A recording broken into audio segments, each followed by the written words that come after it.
2019 के लोकसभा चुनाव का आगाज हो चुका है और सभी राजनीतिक दल प्रचार प्रसार में लग गए हैं। इस चुनाव में युवाओं का मुद्दा एक अहम होने जा रहा है। इस समय हमारे साथ मौजूद हैं इलाहाबाद विश्वविद्यालय के छात्र संघ के पूर्व अध्यक्ष अवनीश यादव। अवनीश से हम जानेंगे युवा राजनीति के बारे में और आपको हम बता दें कि अवनीश का अभी इलाहाबाद विश्वविद्यालय में किन्हीं कारणों इनका कमरा जला दिया गया था और उसके बाद से अब तक जो अभी इलाहाबाद फिर चर्चा में रहा है जब अखिलेश यादव को वहां पे जाने से रोका गया था। अवनीश का हम स्वागत करते हैं अपने चैनल पे। आपका भी बहुत बहुत धन्यवाद। अब सभी साथियों का मैं बहुत बहुत धन्यवाद और आभार व्यक्त करता हूं। अवनीश, हम जानना चाहेंगे कि ये चुनाव काफ़ी महत्वपूर्ण होने जा रहा है। आपकी पार्टी के जो राष्ट्रीय अध्यक्ष हैं वो भी काफ़ी युवा हैं। युवाओं की भूमिका को आप किस तरीके से देखते हैं? वर्तमान समय में देश में सबसे अधिक कोई वोटर होगा तो वो युवा होगा और युवा इस समय सबसे अधिक परेशान, हताश और निराश है। चाहे वो रोजगार का मुद्दा हो और चाहे देश के सीमा पर शहीद होने वाले में सबसे अधिक युवा हैं जो देश की सीमाओं की रक्षा करने में शहीद हो जा रहे हैं। और कोई भी किसी भी युवा से कोई परिवार होता है, वो परिवार का रीढ़ की हड्डी युवा होता है। युवा के भरोसे अगर वो शिक्षित होता है और रोजगार प्राप्त करता है तो कहीं ना कहीं उसके परिवार के लोगों की आर्थिक स्थिति, सामाजिक स्थिति, सारी चीज़ें सही होती हैं। लेकिन वर्तमान समय में जो केंद्र की सरकार है, इस सरकार ने जो हमसे वादा किया था कि हम 2 करोड़ रोजगार प्रतिवर्ष देंगे, रोजगार तो इन्होंने दिया नहीं और हमको कह दिया कि पकौड़ा बेचो, यही रोजगार है। पकौड़ा बेचना ये नौजवानों के मुंह पर करारा तमाचा है। तो इसलिए ये सरकार जो है और आदरणीय अखिलेश यादव जी, हम अखिलेश यादव जी की नीतियों से प्रभावित, उनके विचार जुड़े हैं। हम छात्र संघ के अध्यक्ष भी रहे, उसके बाद हम पार्टी में इस समय यूथ विंग के नेशनल सेक्रेटरी होने की हैसियत से पार्टी के लिए वर्क भी कर रहे हैं। क्योंकि जब आदरणीय अखिलेश यादव जी मुख्यमंत्री थे तो उन्होंने अपने कार्यकाल में तमाम युवाओं को उत्साहित करने का काम किया। उन्होंने युवाओं को लैपटॉप देने का काम किया। विश्वविद्यालय के हमारे तमाम ऐसे नौजवान थे जिनको स्कॉलरशिप देकर फॉरेन भेजने का भी काम आदरणीय अखिलेश यादव जी ने किया। एक चीज़ और हम जानना चाहेंगे, जो युवा राजनीति है वो उसमें भी कहीं ना कहीं धनबल और बाहुबल आ गया। क्या आप भी मानते हैं इस बात को? जी देखिए, कहीं ना कहीं आ गया है, मैं मानता हूँ इस चीज़ को, लेकिन किस सेंस में आया ये भी जानना बहुत जरूरी है। जब एक सामान्य परिवार का लड़का राजनीति में आता है तो उसे तमाम तरीकों की तमाम तरीके कठिनाइयों का सामना करना पड़ता है। बड़े बड़े उद्योगपतियों और बड़े बड़े बिजनेसमैनों के लड़के जब राजनीति में आ रहे हैं, प्रोफेशनल राजनीति में आ रहे हैं, तो कहीं ना कहीं वही धनबल और बाहुबल का प्रयोग अधिक कर रहे हैं। आपका कमरा चला दिया गया था इलाहाबाद विश्वविद्यालय में, पूरा वाकया क्या हुआ था अगर आप बता सकें? देखिए, इलाहाबाद विश्वविद्यालय में 2017 का जब विधानसभा चुनाव हुआ, उस विधानसभा में जब भारतीय जनता पार्टी देश के नौजवानों को, देश के बुजुर्गों को, महिलाओं को, किसानों को, सबको जब गुमराह करके सरकार बना ली, 6 महीने के अंदर ही देश का नौजवान और प्रदेश का नौजवान जान गया कि बीजेपी, भारतीय जनता पार्टी ने केवल झूठ बोलने का काम किया है।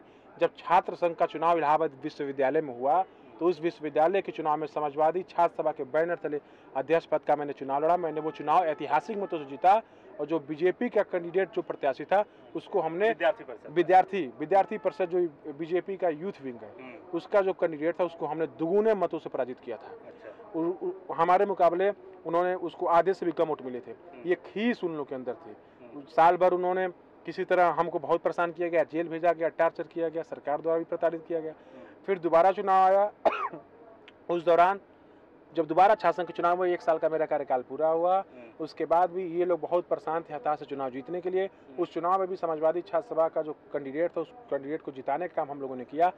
तो खिसियाई बिल्ली खम्मा नोचे, नौजवानों के बीच नौजवान इनको सिरे से नकार दिया था। जो कि इलाहाबाद विश्वविद्यालय में पूरे देश का नौजवान आता है पढ़ने, विदेशों के नौजवान आते हैं पढ़ने।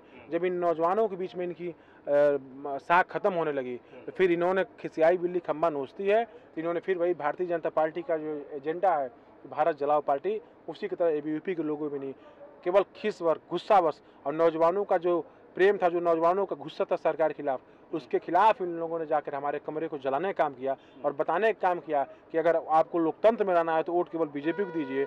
अगर बीजेपी को नहीं देना हुई थी तो आप उस समय कहाँ पे थे? जिसमें घटना हुई थी, चूंकि मैं अध्यक्ष होने की हैसियत से, जब नया अध्यक्ष होता है तो जो निवर्तमान का अध्यक्ष होता है वो नए अध्यक्ष को रिसीव करने जाता है और वो रिसीव करके उसको लाकर उसको गंतव्य उसको बधाई देता है। ये विश्वविद्यालय की परंपरा रही है। उसी जब काउंटिंग समाप्त हो गई और जब नए अध्यक्ष बने, मैं नए अध्यक्ष को बधाई देने और उसको रिसीव करने गया कि आप आए। उसी दौरान हम वहाँ पे विश्वविद्यालय के अंदर जहाँ काउंटिंग हो रही थी वहाँ पे थे और यहाँ पे हमारे कमरे को कमरे में क्या नुकसान? कमरे में हमारे सारे जो जरूरी दस्तावेज होते हैं, जो डॉक्यूमेंट्स होते हैं, और जो आदमी जीवन भर, हम स्पोर्ट्समैन भी रहे, हमने स्पोर्ट्स भी करते रहे, हम स्टेट लेवल और इंटर यूनिवर्सिटी को रिप्रेजेंट किया है। तो उस दौरान जितने भी हमको मार्कशीट, शील्ड, ट्रॉफी या हमको सम्मान प्रमाण पत्र मिला था, ये जल गया। इस बात का हमें बहुत दुख रहता है। और कपड़े जले, बिस्तर जले। अब कमरे में सब, एक छात्र के कमरे में वो सारी चीज़ें वही रहती हैं। यहाँ तक कि हमारे कमरे में माँ सरस्वती जो विद्या की देवी मानी जाती है, उनकी फ़ोटो हमने लगाई थी। हमारे कमरे में लोहिया जी की फ़ोटो थी, अम्बेडकर जी की फ़ोटो थी। इन सारी फ़ोटो को जलाने का इन लोगों ने काम किया। तो आप इनकी मानसिकता को समझ सकते हैं कि कैसे मानसिकता के लोग हैं। इलाहाबाद अभी हाल ही में चर्चा में रहा है, अखिलेश यादव को वहाँ पे जाने से रोका गया था। रीजन क्या थे और क्या उसका? यही रीजन था। अभी हमने आपको बताया कि लगातार 2-2 चुनाव में नौजवान इनको सिरे से नकार रहा है। इनकी प्रत्याशियों की जमानत जब्त हो जा रही है।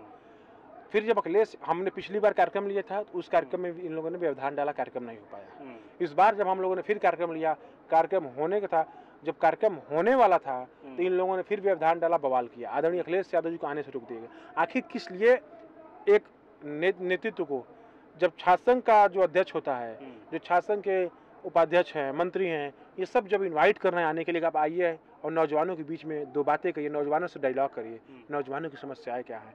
जब देश का लीडर इलाहाबाद विश्वविद्यालय में चाहे और विश्वविद्यालयों में हमेशा देश के प्रधानमंत्री, राष्ट्रपति, बड़े बड़े संविधान विशेषज्ञ, जज आते रहे हैं, आते हैं, नौजवानों से डायलॉग करते हैं, उनसे बात करते हैं, उनकी समस्याओं को सुनते हैं। इससे क्या होता है कि वो भी समझते हैं और कहीं ना कहीं उसको दूर करने का प्रयास करते हैं। एक चीज़ और मैं पूछना चाहूँगा आपसे, जब योगी आदित्यनाथ का वहाँ पे कार्यक्रम था, आप लोगों ने भी विरोध किया था, उनका भी कार्यक्रम रद्द हुआ था, तो क्या आपको लगता है कि वो सही था और अखिलेश यादव को रोकना गलत था? देखिए, दोनों में 2 फैक्ट है जी। छात्र संघ का अध्यक्ष होने की हैसियत से जहाँ तक मुझे जानकारी और पुख्ता जानकारी और सही जानकारी है, जो विश्वविद्यालय के ऑर्डिनेंस में है कि छात्र संघ भवन पर कार्यक्रम कराने का अधिकार केवल छात्र संघ अध्यक्ष को होता है। अच्छा, जो अध्यक्ष होता है उस अथराइज होता है, वही छात्र संघ कार्यक्रम करवाएगा, और या इसकी अनुमति से ही उपाध्यक्ष, महामंत्री और सेक्रेटरी कार्यक्रम करवा सकते हैं, बिना उसकी अनुमति से नहीं करा सकते। जब छात्र संघ अध्यक्ष उस समय ऋचा सिंह जी थे और महामंत्री सिद्धार्थ सिंह गोलू एबीपी उपाध्यक्ष उसके थे, एबीवीपी के थे, उन्होंने छात्र संघ अध्यक्ष से राय मशुरा ने डायरेक्ट कार्यक्रम कराने चले गए। वो भी छात्र संघ उद्घाटन हमेशा छात्र संघ अध्यक्ष करवाता है। और दूसरी बात कि योगी आदित्यनाथ कम्युनल आदमी है, वो सांप्रदायिकता फैलाने वाले आदमी है, देश को हिंदू मुसलमान सिख ईसाई में लड़ाने वाले आदमी है। इलाहाबाद विश्वविद्यालय और इलाहाबाद हमेशा गंगा यमुना सरस्वती, ये गंगा यमुनी तहजीब का पर्याय रहा है। उसको लोग मानते हैं कि इलाहाबाद एक ऐसा शहर है जहाँ पर सारे विचारों का, सारे धर्मों का संगम होता है। ऐसे संगम में आज बहुत पहले से ही, देश की आज़ादी के पहले भी, देश की आज़ादी के बाद भी, इलाहाबाद एक ऐसा शहर है कि जहाँ पे आज तक कोई ऐसे दंगे नहीं हुए, कोई फसाद नहीं हुए, सभी लोग मिल बांट के रहते हैं, खाते थे। ऐसे वातावरण में जब इलाहाबाद विश्वविद्यालय में एक कम्युनल राइट्स के मुकदमे जिस व्यक्ति के ऊपर हो, वह विश्वविद्यालय के अंदर आकर और छात्रों को भड़काने का काम करे, तो इलाहाबाद विश्वविद्यालय का छात्र कभी बर्दाश्त नहीं कर सकता। क्योंकि हमारी धरोहर नारायण दत्त तिवारी जी वाली है, हमारी धरोहर विश्वनाथ प्रताप सिंह जी वाली है, हमारी धरोहर सुभाष कश्यप जी वाली है, और हमारी धरोहर देश की संसद में आवाज़ उठाने धर्मेंद्र यादव जी वाली है, और तमाम ऐसे अनगिनत लोग हैं जिन्होंने हमारे विश्वविद्यालय की शोभा को बढ़ाने का काम किया है। आप एक युवा हैं और बतौर प्रधानमंत्री के रूप में आप किसे देखना चाहेंगे? देखिए, बतौर प्रधानमंत्री के रूप में हम ये, अगला प्रधानमंत्री उत्तर प्रदेश होगा, और चूंकि अब हम एक छात्र संघ के अध्यक्ष भी रहे और वर्तमान में पॉलिटिकल पार्टी के हम वर्कर भी हैं, कार्यकर्ता भी हैं, ये हम तो अपने पार्टी के लिए काम करते हैं। बाकी निर्णय लेने का काम हमारे पार्टी के राष्ट्रीय अध्यक्ष और हमारे आदर्श आदरणीय अखिलेश यादव जी करेंगे, उनके निर्णय में ही हमारे निर्णय है। आपने तीनों दलों का घोषणा पत्र भी पढ़ा होगा, समाजवादी, बीजेपी। बीजेपी पिछली बार 15 लाख के वादे के साथ आई थी, इस बार कांग्रेस भी 72,000 के वादे के साथ आ रही है। क्या आपको लगता है कि ये वादा किस तरीके से लोगों को प्रभावित करेगा? बीजेपी ने पिछले साल अपने मैनिफेस्टो में, संकल्प पत्र में जितने भी वादे किए, कोई भी वादा पूरा नहीं कर पाए। फिर नया वादा ला दी, पिछला वादा हम पूरा नहीं कर पाए, दूसरा वादा ला दिए। तो इनकी बातों को तो हम सीरियस से खारिज करते हैं। क्या करेंगे, क्या नहीं करेंगे? अगर बीजेपी दोबारा सरकार में आ जाती है, इन किन प्रकार किसी तरीके से देश का संविधान खत्म हो जाएगा, देश में लोकतंत्र की खात्मा हो जाएगी, और चुनाव होगा कि नहीं होगा ये भी हम नहीं जानते हैं, और देश में तानाशाही स्थापित हो जाएगी। समाजवादी की जो एक भूमिका लोगों के मन में उभरती है, वो लगातार एक आंदोलनकारी के रूप में उभरती है, लेकिन जब भी आंदोलन की बात होती है, क्या आपको लगता है कि आप लोग पर्याप्त आंदोलन कर रहे हैं? देखिए, जहाँ भी जनता के हितों की बात होती है, नौजवानों के हितों की बात होती है, छात्रों, किसानों के हितों की बात होती है, अगर हम समाजवादी पार्टी के नौजवान, समाजवादी पार्टी को मानने वाले जितने भी कार्यकर्ता हैं, सड़कों पर उतर कर संघर्ष करने काम करते हैं। चाहे महंगाई का मुद्दा रहा हो, चाहे रिसर्च स्कॉलर का मुद्दा रहा हो और चाहे इलाहाबाद विश्वविद्यालय में तमाम ऐसे मुद्दे रहे हो जिसमें केंद्र सरकार ने हस्तक्षेप कर खराब करने का काम किया, उसके खिलाफ हम खुद रोडों पर संघर्ष किए थे। और इस आतताई सरकार में हमें 46 दिनों तक जेल में रहना पड़ता, वो भी एक जेल में नहीं, प्रदेश के 3-3 जिलों में हमें भेजा गया था और हमें लगातार प्रताड़ित करने का काम किया जा रहा था। अब एक चीज़ मैं और पूछना चाहूँगा, आप लगातार लोगों के बीच में जा रहे होंगे, युवाओं के बीच में, जो समाजवादी पार्टी का था युवा और जो बहुजन समाज पार्टी के जो सपोर्टर थे, पिछले चुनाव की बात करें तो कहीं ना कहीं राजनीतिक मतभेद थे, उन मतभेदों को आप लोग भुलाने में कितना कामयाब हो पाए? देखिए, ये विचारों का संगम है और आदरणीय लोहिया जी और आदरणीय अम्बेडकर साहब, इन दोनों लोग पत्र लिख के द्वारा मिलना चाहते थे, लेकिन इनके कारण उस दौरान की जो ऐसी शक्तियाँ थी जो आरएसएस के लोग थे, मिलने से रोका था, परेशान किया था, कहीं ना कहीं हमारी विचारधाराएं नहीं मिल पाई। पत्र लिखा था उस दौरान आदरणीय काशीराम जी, मान्यवर काशीराम साहब और धरती पुत्र मान्य मुलायम सिंह यादव जी, समाजवादी पार्टी के जो संस्थापक रहे, उन्होंने भी मिला और उन्होंने विचारों का संगम था, उन्होंने काम किया। लेकिन बाद में ये जो फासिस्ट ताकतें, जो सांप्रदायिक शक्तियाँ हैं, जो आरएसएस के लोग कहीं ना कहीं फूट डालने का काम किया, लड़ाने का काम किया। उसके बाद भी आदरणीय हमारे नेता आदरणीय अखिलेश यादव जी, मोहन मायावती जी ने मिलकर और इस देश में तानाशाही को खत्म करने के लिए, सांप्रदायिकता को खत्म करने के लिए और बेरोजगारी को खत्म करने के लिए ये विचारों का संगम हुआ है। और इस विचारों के संगम में आप गांव गली में घूम लीजिए, ये बहुत पहले का संगम है।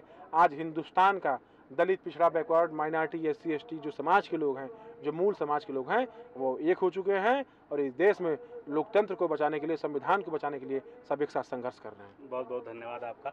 तो ये थे हमारे साथ इलाहाबाद विश्वविद्यालय के छात्र संघ के पूर्व अध्यक्ष अवनीश यादव जी। कैमरामैन जितेंद्र के साथ सुशील कुमार।